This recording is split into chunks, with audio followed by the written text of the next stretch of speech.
Olá! Nesta edição, navio do Greenpeace aporta no Rio e recebe a visitação do povo. Durante o passeio, uma exposição com imagens das campanhas do navio no Brasil.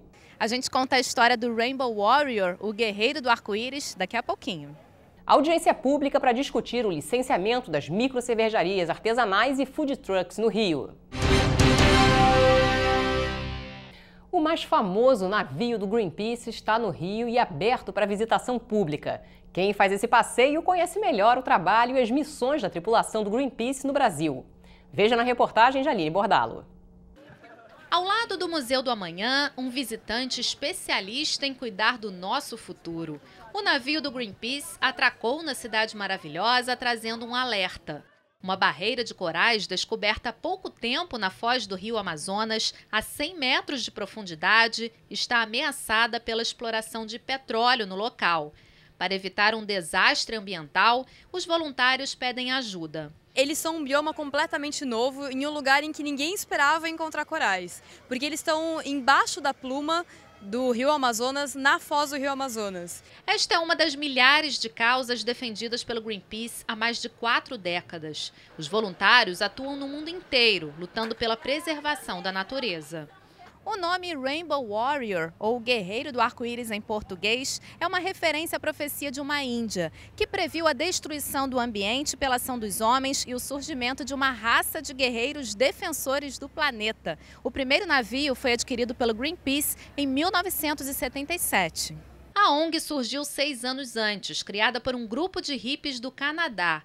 Com o primeiro Rainbow Warrior, eles tentavam impedir testes nucleares. O navio acabou afundado pelo serviço secreto francês, matando um fotógrafo. O segundo navegou por 22 anos, até ser substituído pelo atual, totalmente ecológico. Ele foi construído do zero em 2011, graças à contribuição de mais de 100 mil pessoas, que doaram 32 milhões de dólares, quase 100 milhões de reais. Ele é um veleiro, então ele tem 5 velas e a gente tenta sempre fazer o nosso curso de maneira que a gente veleje só com o vento, sem usar o motor. Então com isso a gente consegue economizar até 80% do combustível que o navio normal desse tamanho utilizaria. E daí assim a maneira do Greenpeace conseguir ser ecológico e realmente usar o que a gente ensina, né? Lembra da história da Índia? Pois é, ela mandou que este totem fosse pintado para proteger a tripulação. O golfinho de madeira é outro amuleto. Até o próximo sábado, o navio está aberto a visitações. Quem vem conhecer geralmente sabe que ele costuma navegar por mares tortuosos. Eu já acompanho eles na internet, eu acho que é a nova era, é energia sustentável, é defender os corais. Eu acho que tem tudo a ver com que o mundo tem de caminhar para uma coisa melhor. Nós estamos vivendo muito mal e esse é um bom caminho. Eu já conheço a causa deles há alguns anos e eu adoro a causa deles porque tem tudo a ver a necessidade constante de proteção do meio ambiente, porque a situação está precária do planeta e isso é visível, né? Então a causa deles é muito justa e muito admirável.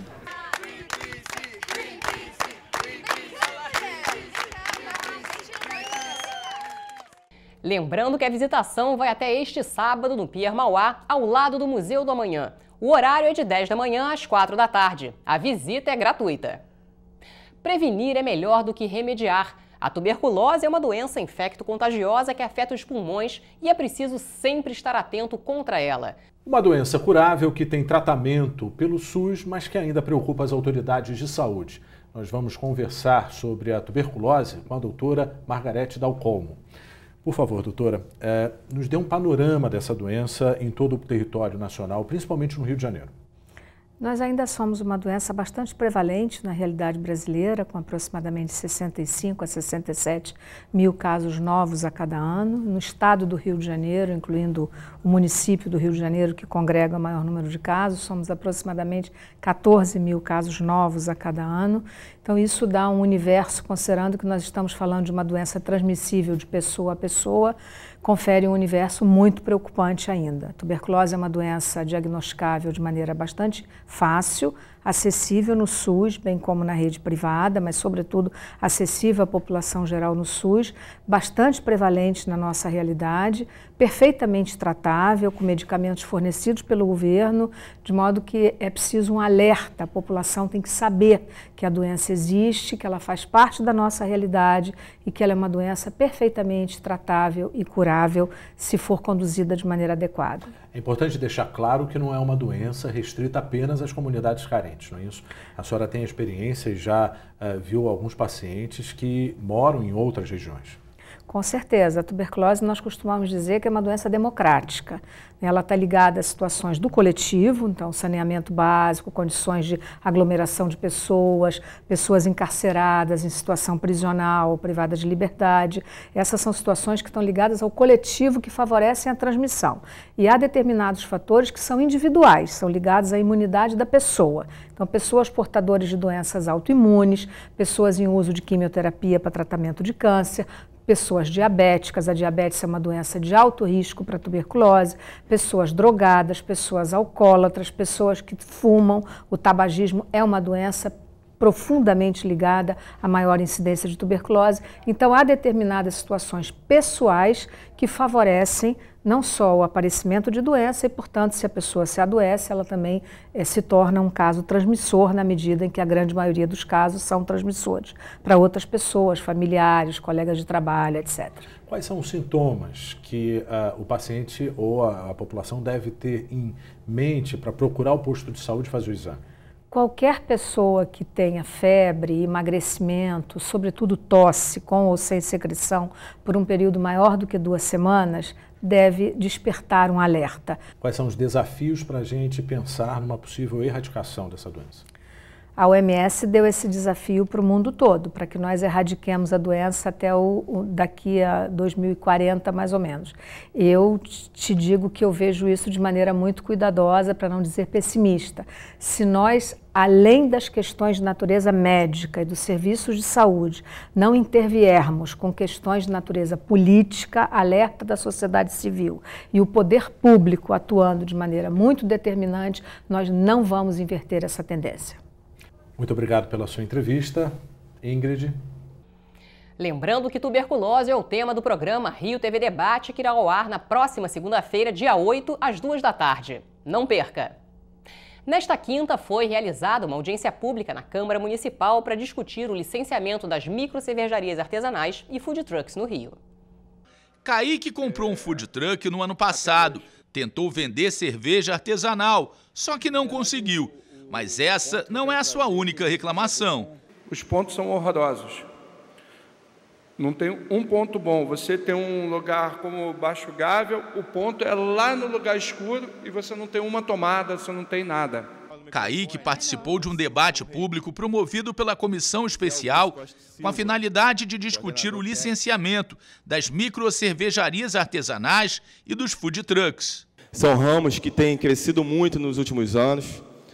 Cada vez mais nós percebemos e vemos as pessoas envolvidas com essas atividades econômicas que geram renda, geram emprego, incentivam o turismo e são tão importantes aqui para o Rio de Janeiro. No começo do ano, o prefeito Marcelo Crivella determinou que a Secretaria de Desenvolvimento e Emprego realizasse, num prazo de 120 dias, um estudo para uma nova proposta de regulamentação de food truck. O estudo ainda está em andamento, mas já mostrou que há vagas disponíveis. 73 empresas se interessaram pelas 86 vagas disponíveis, mas apenas 38 foram habilitadas. Logo no início, 20 desistiram e hoje há apenas 4 em funcionamento. O representante da secretaria que participou do debate reconheceu que mudanças são necessárias. Food truck é uma atividade de rua que a rua já impõe algumas dificuldades à pessoa que está trabalhando nela. Quando você coloca o cara e diz para o cara, olha, hoje você está explorando no Largo da Carioca, amanhã você vai desempenhar sua atividade na Glória, depois de amanhã você está desempenhando sua atividade na Cinlândia. Primeiro, o cara não se habitua à vaga que ele vai estar ocupando ali. Cada vaga é uma realidade diferente e a cada dia que ele chega, ele encontra uma realidade diferente ali naquela região. Segundo, ele não consegue criar uma clientela mínima. Pedro, que é diretor executivo de uma associação de comida artesanal, foi mais um dos prejudicados. A gente acreditou no decreto, a gente correu atrás, investiu, e muita gente investiu e hoje não consegue trabalhar. Em relação às microcervejarias, o licenciamento fica a cargo da Secretaria de Ordem Pública.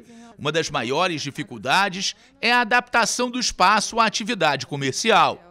A maior dificuldade que a gente tem observado das propostas, né, das solicitações, tem sido mais com relação a essa dificuldade do licenciamento nos imóveis buscados pelas pessoas em relação à legalidade do próprio bar do que em relação à microcervejaria.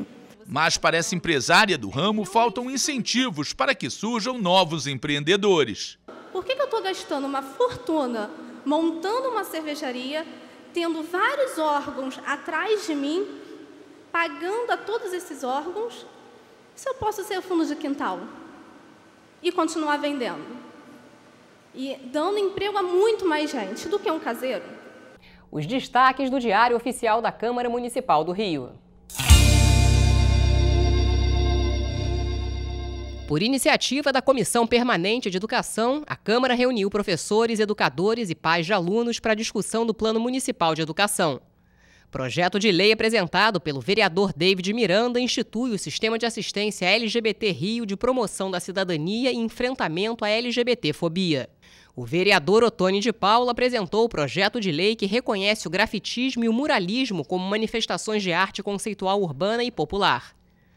Por iniciativa do vereador Raimon, a Câmara do Rio realizou um debate público sobre os benefícios assistenciais dos servidores municipais. O dia no plenário nesta quinta-feira.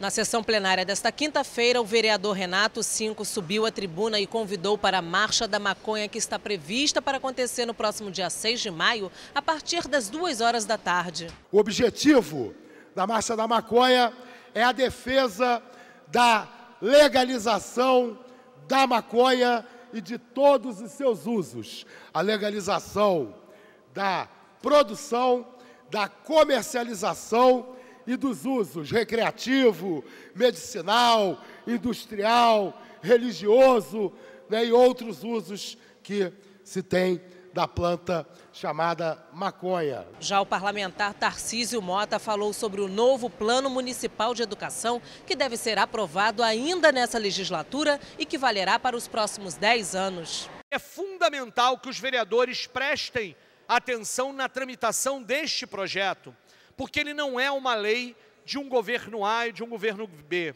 Ele não é um projeto de uma determinada administração. O Plano Municipal de Educação é um plano de Estado. Ele define metas para os próximos 10 anos das escolas públicas municipais.